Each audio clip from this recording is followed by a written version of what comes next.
ada fakta di mana-mana mengatakan kalau bencana terjadi, khususnya gempa, yang paling rentan, kelompok paling rentan adalah anak-anak yang bersekolah.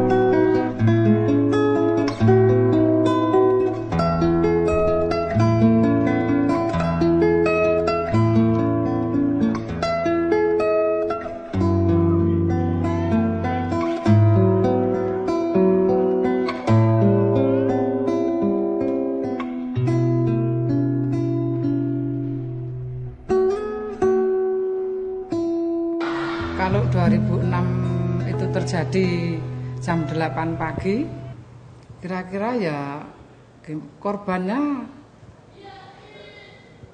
tambah banyak. Tentunya korban mungkin tidak bisa dibayangkan, terutama untuk anak-anak yang sudah berada di dalam kelas. Korban jiwa, korban luka dan sebagainya itu saya kira banyak sekali. Tidak hanya siswa, kemungkinan mungkin bapak ibu guru, bapak kepala sekolah atau tenaga administrasi yang ada di dalam ruangan pasti akan mengalami suatu korban yang dahsyat sekali itu. Anak-anak belum dilatih bagaimana cara menanggulangi kalau ada gempa. Tahun 2006 itu sama sekali belum ada seperti pelatihan yang diberikan dari LSM untuk pengurangan risiko bencana itu. Semuanya pasti belum ada sama sekali. Di masyarakat, di sekolah belum ada itu. Oleh karena itu kita bicara bahwa sekolah sebagai lokasi umum yang kemungkinan tingkat kerentanannya paling tinggi. Jangan makan aku masih kecil. Anak-anak itu kita berharap bahwa mereka punya long term memory ya. Jadi daya ingat yang jangka panjang sehingga mereka juga bisa melakukan ini sebagai bagian dari bagian membangun budaya aman. Jadi cultures of safety. MPB untuk program yang sekarang, nama programnya adalah ASID 82, pengurangan risiko bencana. Kegiatan kami lebih ke meningkatkan kapasitas masyarakat dalam mengelola risiko bencana. Kami melakukan kegiatan pengurangan risiko bencana berbasis masyarakat. Kemudian kegiatan yang kedua, pengurangan risiko bencana berbasis sekolah, di mana kami mendampingi khususnya terhadap anak-anak. Di samping itu juga kami mendampingi guru dan komite sekolah yang masuk di dalam komunitas sekolah. Kami siapkan pertama yaitu bekal pengetahuan. Untuk itu pengetahuan harus kami siapkan lebih dulu. Nah, atas berkat bimbingan dari YTP itu ternyata baik anak maupun guru-guru di SD Ngering 1 ini bisa menerima pengetahuan dan menyiapkan diri sebaik mungkin. Misalnya ada gempa itu pas adik-adik di sekolah, pas adik-adik lagi mengikuti pelajaran. Nah, apa yang dilakukan? Adik-adik ngapain? Ngumpet di kolong meja. Kami tidak mungkin guru ya, kami menganggap bapak ibu guru itu mampu akan mengevakuasi anak-anaknya di dalam kelasnya masing-masing itu tanpa dibantu oleh anak-anak didik di dalam kelas itu sendiri. Jadi maka dari itu kami siapkan untuk tim yang terdiri dari anak-anak itu untuk menolong mungkin dirinya sendiri juga untuk teman-temannya. Jadi anak-anak disiapkan untuk siap siaga terhadap bencana. Makanya kan ini kakak ada kaos tulisannya, ayo kita siaga. Ini anak yang terpilih. Per kelasnya 2 orang, misalnya kan ini tim siaganya ada 10. 10 anak yang dikirimkan ini, yang diberi pelatihan ini nanti bisa menularkan kepada teman-teman yang lain. Karena anak-anak yang kami bentuk dalam tim siaga ini memang mental kami siapkan. Mentalnya sudah siap, baru kami bekali secara ilmu, pengetahuan maupun keterampilan. Diikutkan pelatihan dan membekali anak dari tim siaga itu dengan mental yang berani dan tidak takut dan kekuatan badan yang terjaga, sehingga anak-anak dapat terlatih menghadapi situasi yang mungkin kemarin-kemarin itu menjadikan ketakutan. Dengan adanya pelatihan, anak dapat menghadapi dengan tegar.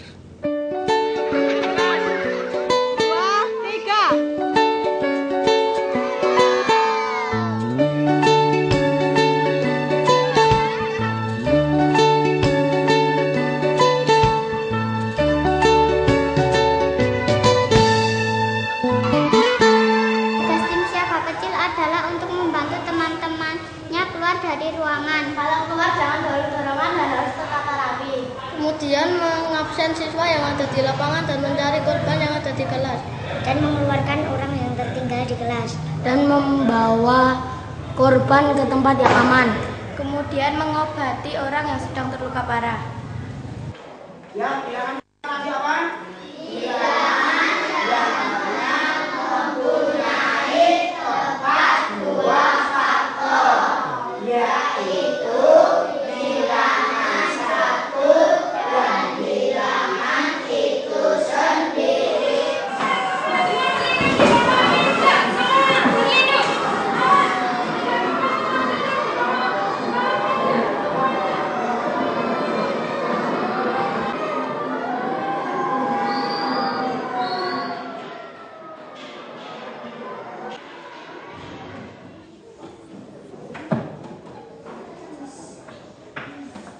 Ya, coba anak sekarang boleh berdiri. Sambil mengundi tas. Yuk, tasnya diundi.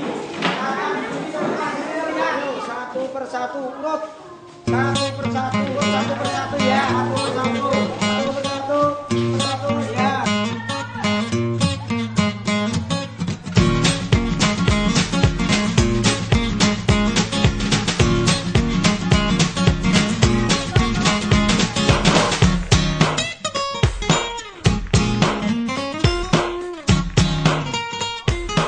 Untuk mengatasi sendiri itu saya kira tidak mampu, tidak kuat tanpa ada suatu dukungan daripada masyarakat. Ya, oleh karena itu kita juga selain itu kita juga melakukan yang namanya PRBBK ya, pengurangan risiko bencana berbasis komunitas.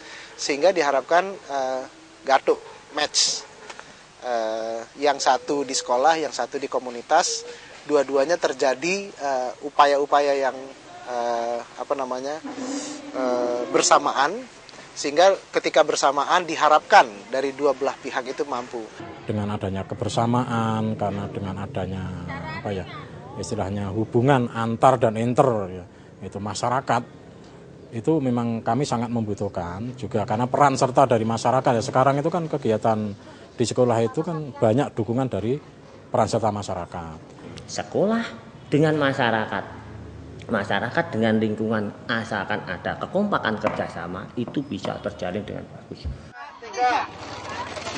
Di dalam satu. Di dalam. Iya. Berarti simulasi ini tidak hanya sekali, tetap kami akan adakan secara kesinambungan. Gitu. Dengan alasan, karena datangnya musibah mungkin juga sulit diprediksi, apalagi yang namanya bencana alam. Mungkin tidak hanya gempa bumi, mungkin angin ribut.